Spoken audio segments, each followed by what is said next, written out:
there is no job security today, and I want people to be in the driver's seat of their career. And so I think getting them to recognize the vulnerabilities and how to get out in front of that, that's really what I hope that the book will do for individuals and be a resource and a guide for them in navigating the complexity of the workforce today. Hello there, welcome back to the My Future Business Show. Great to be with you once again, as it always is. My name is Rick Nuske, I'm your host, and it's such a great experience for me to be the host of the show. Now, if you've just joined us for the first time, I know you're in for a treat, because on today's show I have the pleasure of welcoming author, career strategist, speaker, and entrepreneur Becky Heidesch to the show. Welcome to the show, Becky. Thanks, Rick. It's great to be here. Excellent to have you here. Now, you and I, we're going to be talking about entrepreneurship, career management, and your new book, the Career Masterclass for Women, Staying Marketable and Succeeding in a Changing Business World. So there's certainly a lot to unpack here. Yes, most likely. We won't have enough time. No, absolutely. Well, we can do what we can do. But where are you calling in from today? California, the West Coast. Beautiful. What's the weather like this time of year? I can't complain, right? What do they say? You could, but who's going to care? That's right. And where are you? I'm in a place called McLaren Vale in Australia. It's a wine region. And majority of our audience is out of the States. Great. Well, it's great to be here. Yes, I'm looking forward to chatting with you. Yeah, well, tell us about California. Has that always been home for you? It has. I've been born and raised here. My parents came from the Midwest out to California. And I left the state a couple of times and came back. So it's definitely not one of those forgiving places, cost of living wise, to leave and come back. But it's, while we have our challenges, it's climate wise and, the coast and, weather, lifestyle, it's a tough state to beat. Yeah, so having been there a couple of times myself, I know that there's a touristy side, but there's certainly almost, just a different world for those who live there, isn't there? It's actually the largest state in America, isn't it? Yeah, I'm not sure the exact numbers. I want to say it's somewhere around 34 million. I could be wrong, but yeah, it's it's changed a lot, obviously, and grown. We don't have enough housing. We don't have enough support, resources, things like that for the volume of people. And, like most of us that are here, nobody's crazy about the cost of living. Oh, no, I think that's a commonality across the world, I think. Yeah, but that's the trade-off, I guess, for the sunshine, right? Oh, absolutely. Well, look, thank you very much for giving us a little bit of a background. And on that, what do you like to do with yourself when you're not working and keeping yourself busy?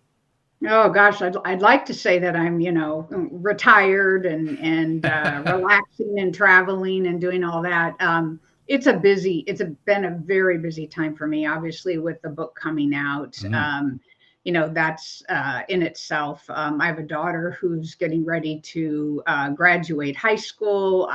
So that's been hectic. I have aging parents and a handful of 80-year-olds that I try to help as much as I can. And when we're not so busy, family and friends, I exercise on a regular basis. So it's usually always a better day if I'm out exercising and can get either to the gym or the yoga class, or, when there is more time, I enjoy golf. I love the water. So any opportunity to exercise is always a plus in my day. If for me, when I get up of a morning, if I don't get a workout in, or at least some sort of time to just reflect, or having, getting prepared for your day, does that affect you if you don't have those pre-starts in the morning?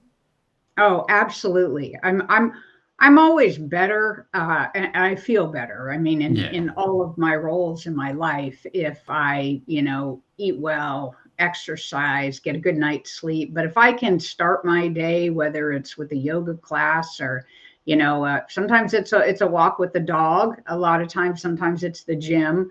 But I have always found, if I do that, and I prefer to do it first thing, in the morning. I just, there was a time in my life I used to exercise at the end of the day, but over time, I now really appreciate starting my day that way. And I think it's a good time to kind of think and reflect on what you want to do that day and get accomplished, and get the exercise and kind of get the body waking up and the mind. I'm a pet lover. What sort of a dog do you have? Oh gosh. So it's my daughter's dog, actually. So it's a combination of a Min Pin, a Chihuahua. She picked it up at it's a rescue dog. But prior to that, we had a Beagle for about 18 years. Oh, beautiful. Look, which was, they're just great dogs too, absolutely. Oh, yeah. And they have to listen. Even your deepest, darkest secrets, they have to hear it all. Yeah, although I don't think beagles listen at all. No, they're not. Yeah, a bit empty between the ears, maybe. I don't know. Yeah. Hey, tell us about golf, because I tell you what, if you want to call your lawn, call me. Are you any good at golf?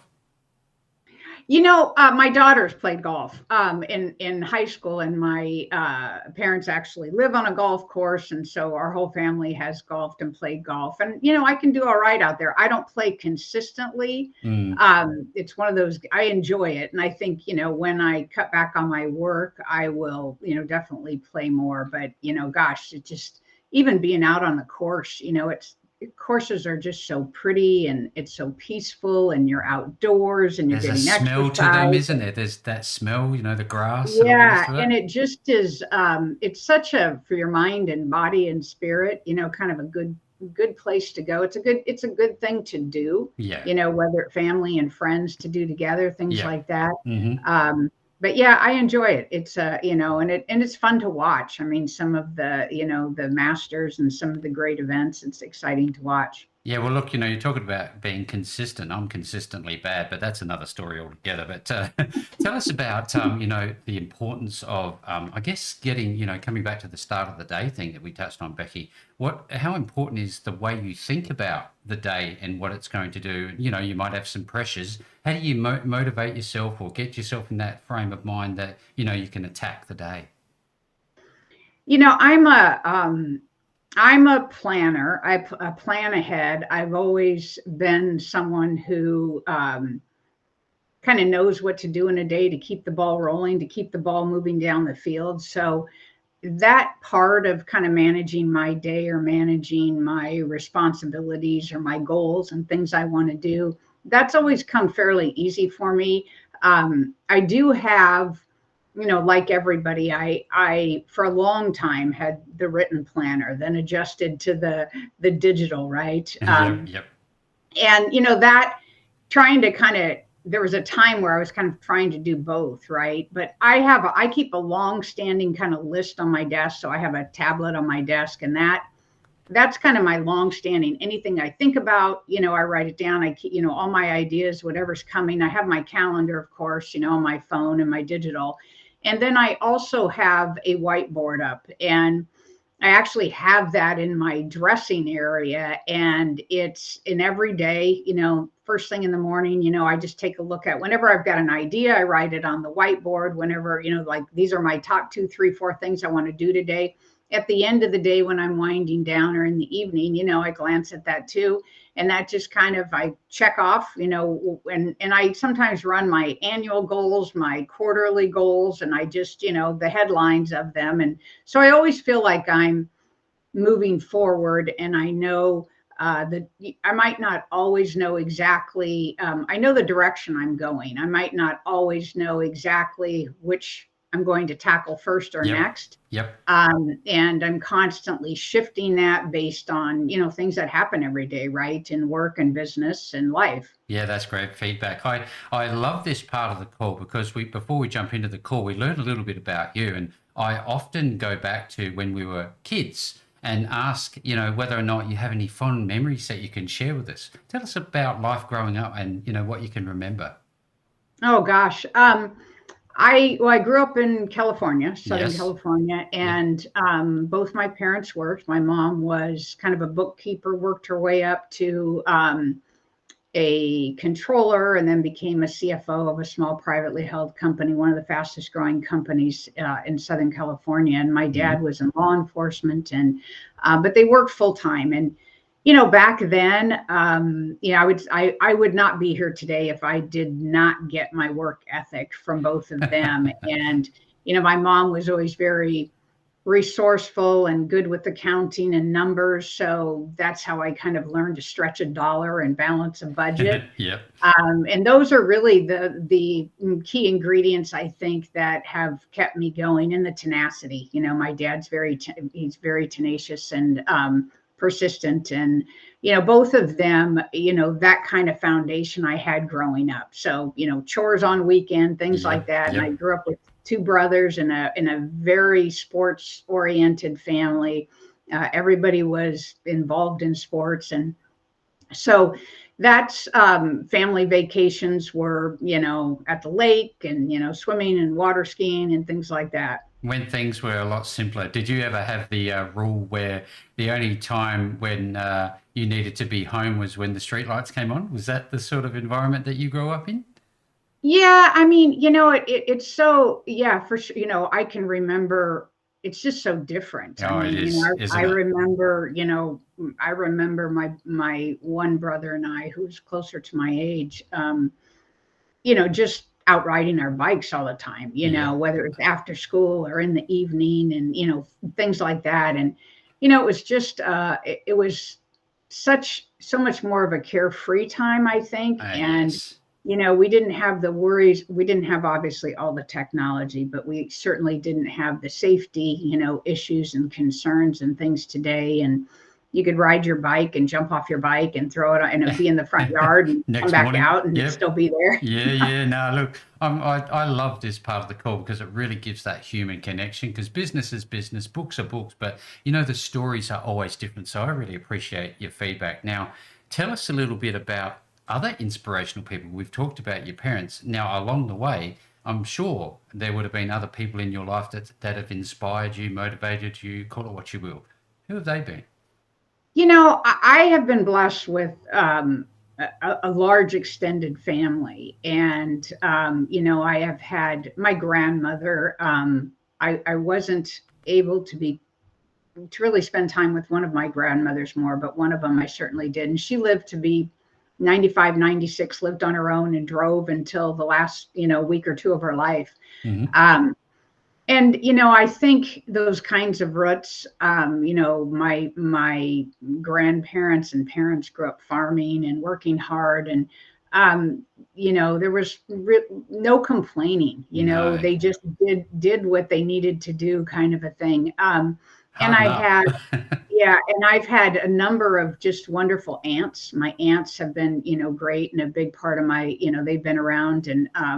And my parents' friends have all been kind of pillar support, systems for me. And then of course teachers and coaches along the way have also played a role. So I think from, I've had kind of that, what we don't have it's just not it's not the same today, right? No, absolutely not. But hey, listen, when I grew up, I was washing cars in my first entrepreneurial experience. What was yours? Oh gosh, my first entrepreneurial experience was running a business when I Hmm. was in college, and I ran a swim school. My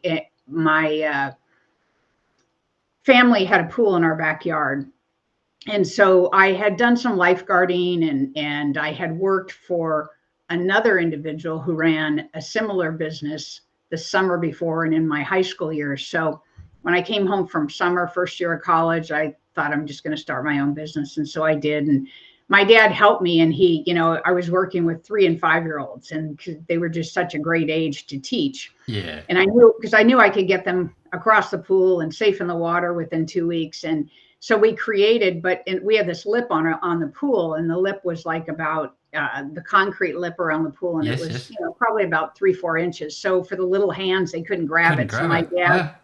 yeah, he built this wrought iron kind of handle, and it was basically a handle for them to hang on to, practice their breathing, side breathing, things Yep, like yep, that. yep.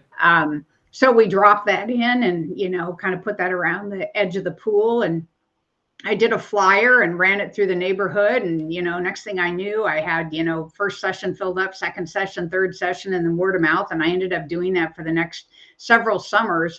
and that was, where I made my money in the summertime. That's amazing. What a great story. Thank you very much for sharing. I just for the sake of context, I know that you have an extensive background from, an educational and professional standpoint. Could you share a little bit about that with us? Well, I started out health physical education, picked up a bachelor's degree, and then got a master's degree and a teaching credential at the time, and ended up. I had been working in high school athletics coaching, and then I ended up in higher ed for about 5 years. And I had this. I love sports, but I was always kind of looking at the business side of it, the marketing side of it, and whereas like family members and friends I have may have keyed in more on who the players were and where they're from and this sort of thing. I was always looking at the companies and the sponsorship and, the marketing of it. So I basically wanted to make a career transition, and made some of my first career mistakes, quitting a job before I had a job, not having a career, Oh, a plan. yes. And I took a part-time job, and it turned out to be in corporate administration, and turned into personnel. And next thing I knew it, I was 5 years in human resources while I was looking for my dream job. And I did, by this time I was 30 at this time. And I went back and decided I did spend a couple of years doing informational interviews, and I just knocked on doors, sporting goods, sports manufacturers, advertising, media agencies, baseball card companies, anything I had an interest in. And I really built a network. I didn't really know it at the time, but that's what I was doing. I was starting to build a different kind of network. And at the time I was interested in the women's market, and I couldn't find anything. There wasn't even anything in, there's one or two positions, but it was, few and far between. And it really wasn't, although I didn't understand this at the time, a really established market. But having said that, I created a publication in the industry, and it was the Women's Sports Wire, and billed it as the number one information resource in the industry. And I targeted college athletic departments, sporting goods companies, all the groups and organizations I had met, and really created a clearinghouse for the market. And it took off. I think in the first year, I got 50% of the colleges in the country, the athletic department subscribing. Then it kind of went into media, and then sporting goods companies and manufacturers. And then before you knew it, I had some job offers, and I had the one job offer of that dream job I had set out looking for. And it was working for a woman, Marilyn Oshman, who was the chairman of the board of a public company, a sporting goods company, and she was running a program, Women in Sports. And so she ended up hiring me, and we ended up rolling out these events across the country. And she had an established program in doing that, and I kind of came in, and we kind of put two and two together and did as much as we could together before they sold off to another public company. Yeah, wow, what a story! I tell you. Now, you've also had a long history of speaking engagements. Tell us about that. Did that come natural to you? Is that because if it were me standing on stage and giving talks, I'd probably freeze.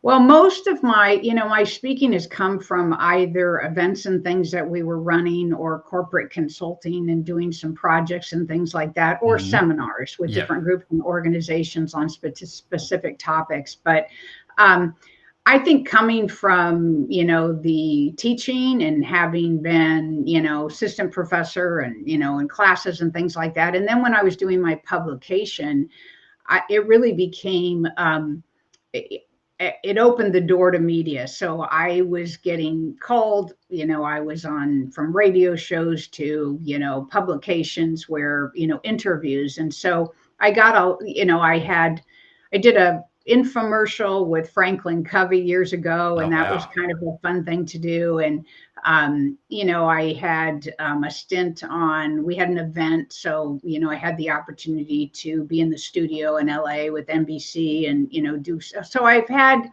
these pieces along the way that have kind of, I guess, given me that hands-on experience. Yeah, that's great context. But also further to that, for further context, you've also worked with some of the biggest brands in the world. You've got NASCAR, NBA, Amazon, Nike, Hyundai, and so many others. How does this all come about? I guess it comes back to the networking.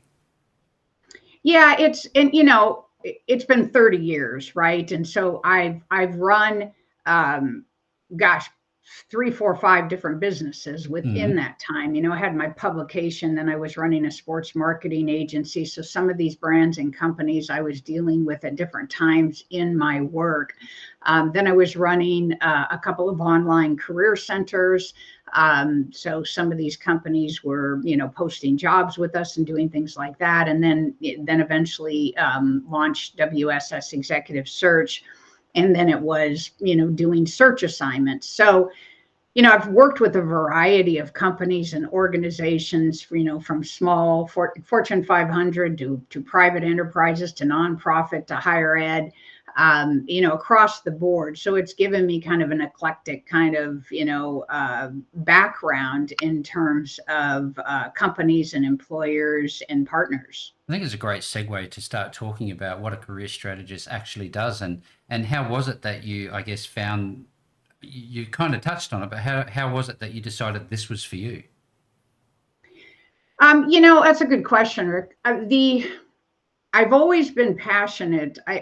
For a long time, I was trying to marry sports and careers, and I did for 10, 15 years, I guess, maybe somewhere around that. Yep.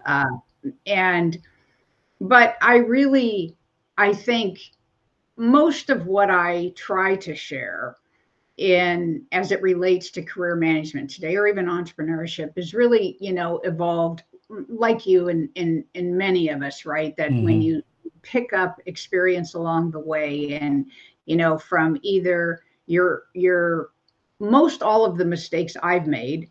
And if I haven't made them, I certainly have worked, and having interviewed hundreds of executives in dozens of industries and placing them in particular jobs and things. Either if I haven't made the mistake, I've also seen somebody else, teeter on that or make the same kind of mistake. So I think over time, I really took a look at, and having done so many interviews, and having made 4 or 5 career transitions myself, and started things and coming from one field and transitioning to another, it's really just been the experience that I've gained along the way. So, we talk a lot about learning from the mistakes that we've made, and we've just touched on that. But what are some of the earlier things that you've gone through? I know that you've gone through a lot of different hard lessons. Could you share a few with us? Oh gosh, there's so many. So many. I think, as I talk about quitting a job before having a job, I mean, I would never advocate that for somebody else today. I think it's really important to think about the moves that you make within your career. I never thought about, the different kinds of employers, and in the sense of what they're going to have to offer you, from a nonprofit to, academia to corporate to private to public, how all of that plays a role. Entrepreneurship, I never thought about, a business plan, whether it was a viable market at the time, what the market opportunities were at the time. So many things like that, not really understanding the difference between management and leadership, trying to do everything with no capital, no investment, not having the size of team that you need. I mean, I've pretty much done it all. Well, again, you touched on it when we first started. Probably couldn't touch it all, but thank you very much for sharing. Now, when we look at, I guess, let's call it the big 5. When somebody's going into this space, what are the big 5 that somebody should be looking at to mitigate those risks, do you think? Are there practical ways to do this? Well, I'm not sure. The big 5 meaning, like when I'm sort of looking at, if there was you touched on a half a dozen or so there, but when somebody's new into the scene and they're looking to take a career path, what are some of the things that they can look out for, and are there practical steps to do that? Is there a checklist? What do you do for them? Well, one of the things that I created and trademarked was the steep qualifications. When I looked at, really kind of sat down when I was going to write this book, it was really a combination of tips, tools, and strategies and things that I learned along the way, right? And I because I had done a lot of work on the women's side, it just was natural to kind of write it for, have my first book kind of be targeted in that direction. However, outside of the nuances and the things that are challenging for women, from pay equity to juggling childcare, caretaking, things like that, a lot of the content and information and tips and things are applicable to anybody. So Right. having said that, the things that I think are critical, and what I really did was tried to get, what I wanted people to have was a simple framework that, regardless of who they were, whatever place they were on that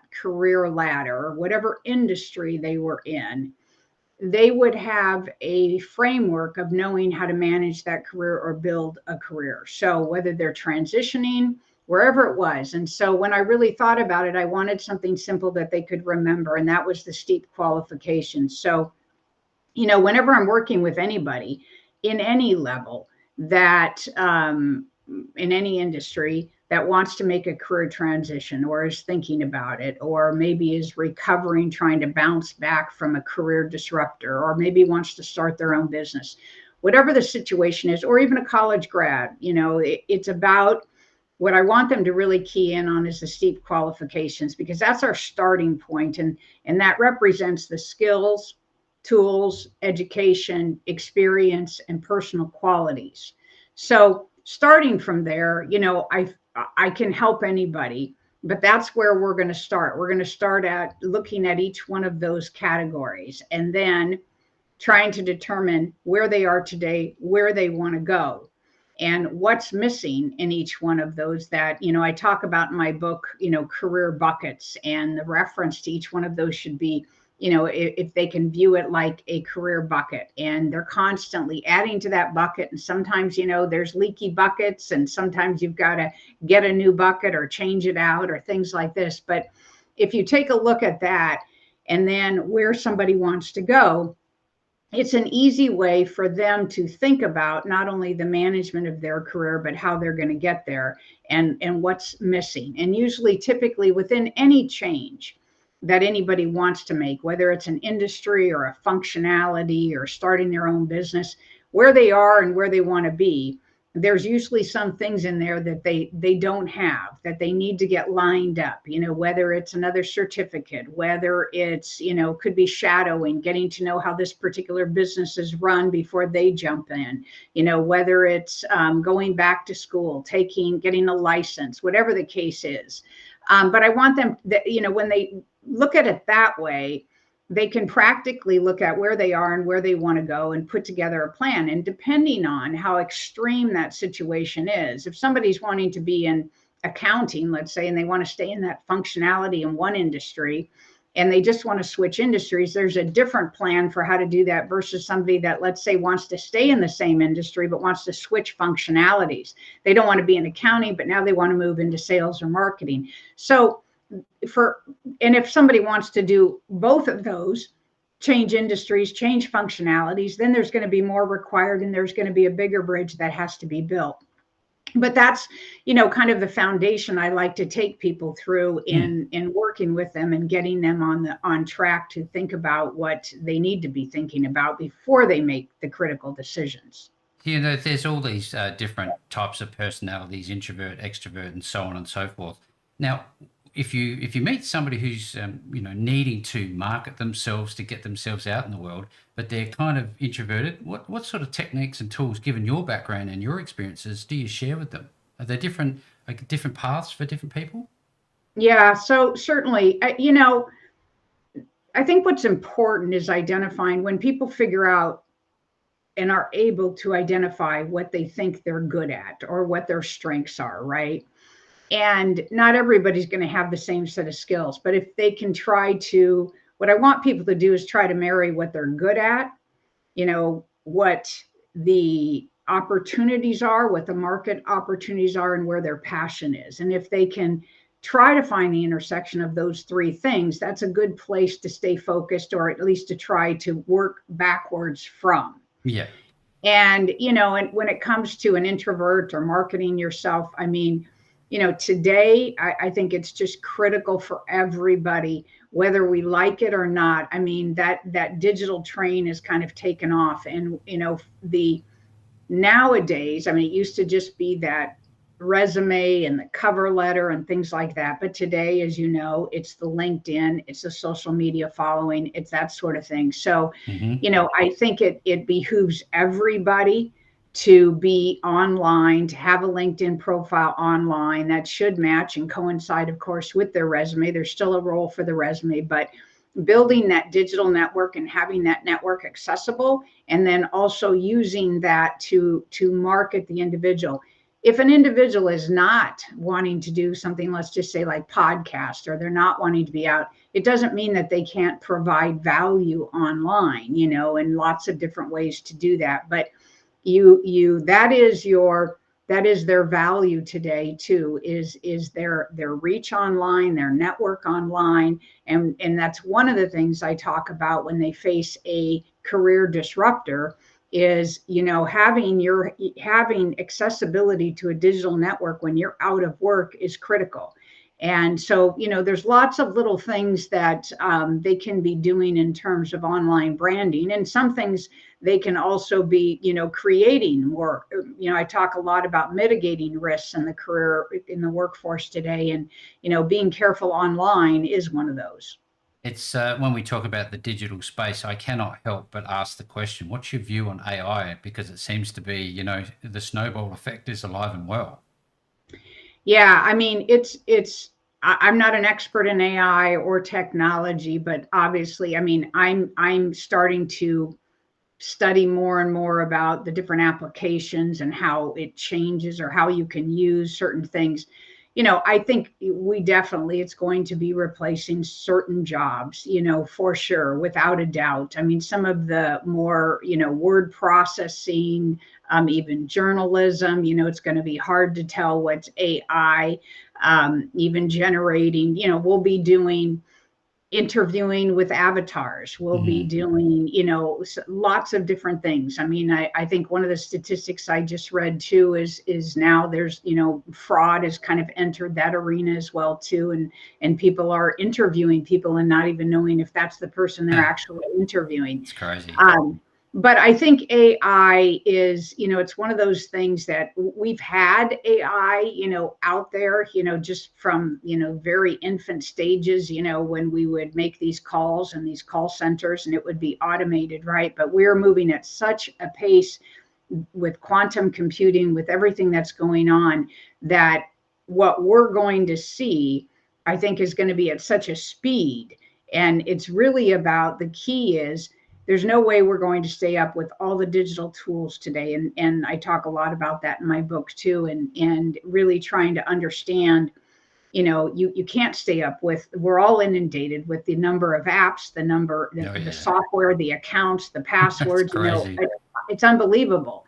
And so, what's really important though, is to stay close to the tools that are in your field. And what is it that's changing, and how is AI changing, what you're doing in your applications, and what is to come, what is the next step, and to be working on getting ahead and staying ahead of that game, because no matter what, we are running behind. Oh yeah, we're 2 steps behind the 8 ball, as they say. But I always think about this, and I think about interpersonal relationship skills, and having AI and all these other tools, because that's essentially what they are, aren't they?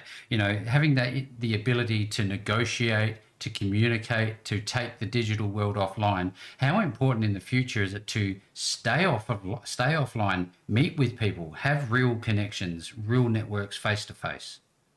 Well, I think it's critical. And it's funny, I read something this morning on this whole thing with remote work and kind of where CEOs are feeling about that and how it's changed things. And, one of the benefits of being in the workforce as long as I have, and having been running several businesses, I've really been able to see how the workforce has changed, and from employees, from the mindset to the culture, all of these types of things that have kind of played into, remote work. All of these things have played into how much things have changed. But, I think one of the biggest changes I've seen over the years was in all the businesses and things that I've ran, I've worked over time with a lot of freelancers, or small businesses or other individuals, doing different specific projects and things. And,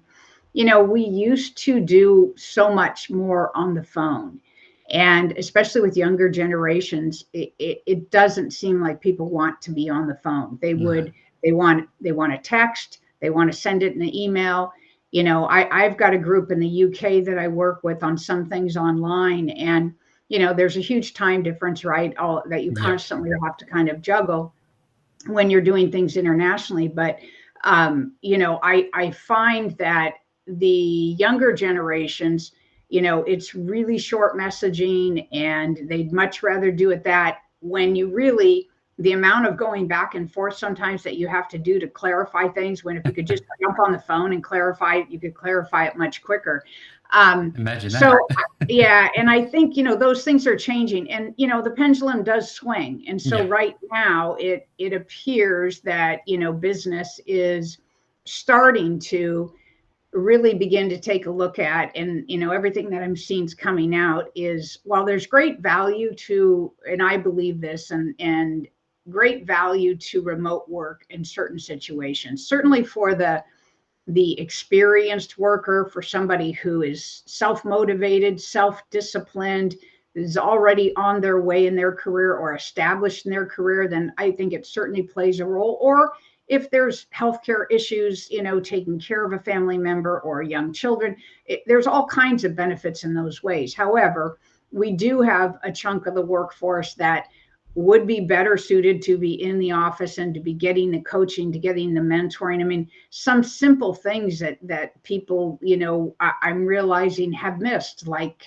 when and how to speak in a meeting, Yeah. and knowing when it's time and knowing when it's not your time, No. or, just wanting to work, a full week of work anymore, and showing up to work and collaborating and being part of projects. I mentioned in my book that, it's really actually a career risk to be doing remote work all the time and not to be in the office, because you aren't involved in what's happening there on a day-to-day basis. And I know it's kind of out of sight, out of mind when bigger projects come along. I always think about the, I guess, intuition that that intuitive sense you get when you're in the room with another group of individuals working with you. Remote work doesn't afford you those types of things, and these are some of the things that I suspect that you're offering in your coaching. But when you talk about coaching today, how does somebody know when they've chosen the right one for them? The right career path? No, the right coach. Somebody, if Oh, the right coach. yeah. That's a good question. I guess, my answer to that would be, you have to do your homework in the same sense. If you're picking a financial advisor, or you're working with a realtor, or, you're picking an attorney, it's finding out if you think that there's synergy there and what they have to say, can help you. That's great feedback. Thank you so very much. I'm loving this call. Now let's shift gears. Let's talk about the book specifically. When did you start writing it? Why did you start writing it? And how was the journey writing it? I started writing it a couple of years ago, Mm-hmm. and it took me a couple of years. And I actually started with another book and shifted direction a bit after 3, 4 months. And what I really, while there was a lot of thoughts on different books I wanted to write, I'd always had on my bucket list to write a book. So, Tick, it was tick. it was something that I wanted to do, had always wanted to do. Mm, Um, and the in terms of the reason why I wrote that book, it just seemed to make sense. I over the years I didn't get a chance to work with all the people I would have liked to have worked with. And when you're I was working, in retained search. We're hired by a company to fill a specific position. So it's finding that needle in the haystack that client wants. And so we are looking for that passive candidate that we can lure away potentially from the competition, and place into this position. And that was our model. But many people over time, everybody would call, send in their resumes, everybody wants to talk about their career. and you just don't have time to talk about, the career with everybody, or they might be looking for a new job. And so I just felt like I was almost having a lot of the same conversations. So it was time to kind of put that in one place as a resource. And really, that's what it is. It's not the kind of book you're going to, just be, oh, I can't wait to read kind of book. It's really that book that I hope will be a reference or a resource on the shelf that people will go to maybe at various different times in their career, and help them just kind of stay on track. And in terms of the journey of writing it, oh my gosh, after having run, numerous different businesses, it was by far probably the hardest thing that I have done in terms of trying to start a business, because I had such a learning curve in terms of even just getting it down and figuring out, what I was going to do and how to organize it. But then I became educated in, the different editors, from a line editor to a proofreader to a developmental editor, copywriter. I was like, oh my gosh. So every step of it, and trying to learn how to write a book, and then trying to figure out how you're going to market it and all of that. I mean, that part really I was behind the eight ball in, because it took so long. And then some of the people I was working with, everybody's busy. So if I had a particular editor and they got behind on this or that, then twice the research I felt was outdated, and I had to kind of go back and regroup on it. And then I was just getting lost in the content almost, that it was just dragging on so much. So I was glad to get it done. Great feedback. Now, what did you learn anything in specifically about yourself, about your commitment, about your dedication, your willingness to write another book? What did you take away from it personally? Well, hadn't done my homework in terms of, I mean, you do as much. I always feel like I always try to do my homework, but I tell my daughter this: anytime you're doing a project, anytime you're doing anything for the first time, it is just going to be brutal, and you're just never going to know exactly how much time it's going to take. And that's when you're going to learn the most. If you go back and you do that same thing again and again and again, obviously that's where your return on investment really is coming from. But I think that it took tremendous resilience to stay with it, and discipline to do something so tedious every day. I mean, it was just, oh my gosh, yeah. So I think I've always been one to be able to set and achieve goals, but I just had no idea what I was actually getting into. And then you get into the whole, thing of publishing, and, from ISBN numbers and to the World Congress and trademarks, and, on, and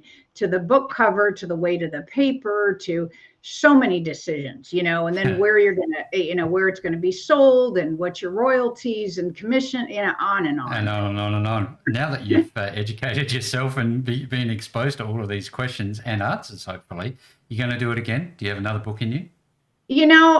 I think I do. I think I probably have a couple more in me, maybe Fantastic. More than that. I don't know, but, we'll see what happens. But yeah, I don't think I'll end with that. I might do something a little more enjoyable. Yep. Well, tell me, let's talk about what's actually inside of the book. Could you share some of the chapters? Yeah. With us?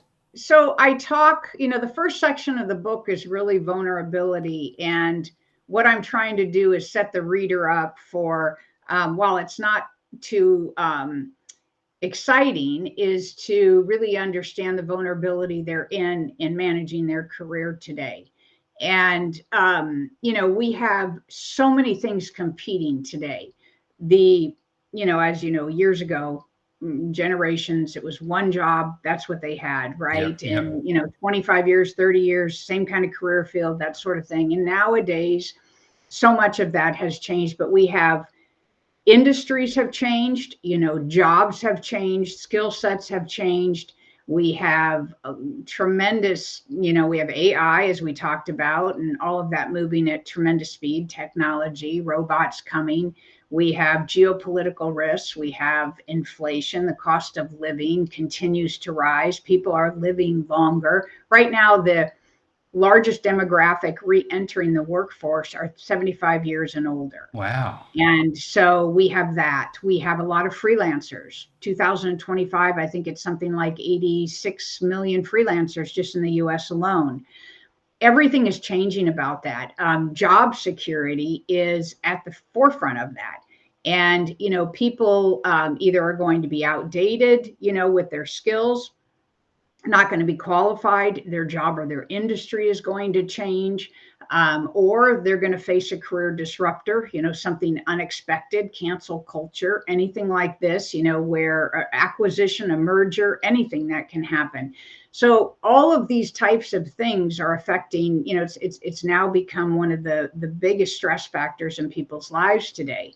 45% of 45% of workers are concerned about losing their job. If you go back, I think it's something like just in the last 20 years, the Fortune 500 companies, only 52% since 2003 are still in existence today. And when you go back to the mid 20th century, Fortune 500 companies used to last around 75 years. Now, the average is less than 15 years. Then, of course, the natural thing is people think, well, I'll run my own business. Well, as you and I know, I think it's, some statistics, 52% of small businesses don't last 5 years. Then you take a look at, I think it's like 70%, maybe, 10 years and so forth. So the point is, there is no job security today, and I want people to be in the driver's seat of their career. And so I think, getting them to recognize the vulnerabilities and how to get out in front of that. So, recognizing what they have control over and what they don't have control over, and then doing their best job to position and market themselves for that future next job that they want, whether it's, their online branding and things like that, or repositioning themselves, in a different area. So they're picking up additional licenses, things like that. But that's, is really what I hope that the book will do for individuals and be a resource and a guide for them in navigating the complexity of the workforce today. Yes, I've seen that some of the reviews online already, that it's, great feedback about the book. How does it make you feel getting that feedback, knowing that it's having an impact in people's lives? Well, I mean, obviously, I'm grateful that I always said if it can help just one person, then it will be have worth it. In terms of making that impact for them. But it's managing. It's our livelihood, right? And for many people, when they're out of a job, I talk, one of my chapters, you were asking about, the rest of what else is in the book. I talk about vulnerability, and I talk about the steep qualifications is like the second section. And then I talk about staying the course, like the things they have to do in the course of it, from interviewing, negotiating, the practical things, and then changing course. And in changing course, one of the chapters I talk about is monetizing your skills. And I want people to have that fallback, the understanding that if they lose the job tomorrow, what are they going to do? What is their game plan? And how to get some things going so that it is not their livelihood that is taken down completely by the loss of a job. And so I think, just again, getting them in the driver's seat is what I really want, and getting them motivated to feel like they are in control of it and they can handle whatever disruptor comes. Yeah, fantastic feedback. Thanks so very much. But when people want to reach out and connect with you, work with you, get your book, all those wonderful things, where are they going to go? Yeah, so they can get the book on Amazon, the Career Masterclass for women, and for other coaching, speaking workshops, things like that, they can find me through the website, BeckyHeidesch.com. Fantastic. Thank you again for the feedback. If you've been on today's call, you've enjoyed what we've spoken about. Again, we've touched only the surface of what you are going to find in this wonderful book. And also make sure to reach out to Becky at the website link provided below this post. No matter where you see it, you're going to find that link. And with all that being said, Becky, thank you so very much for joining me on the My Future Business Show today. Thanks, Rick. Thanks for having me.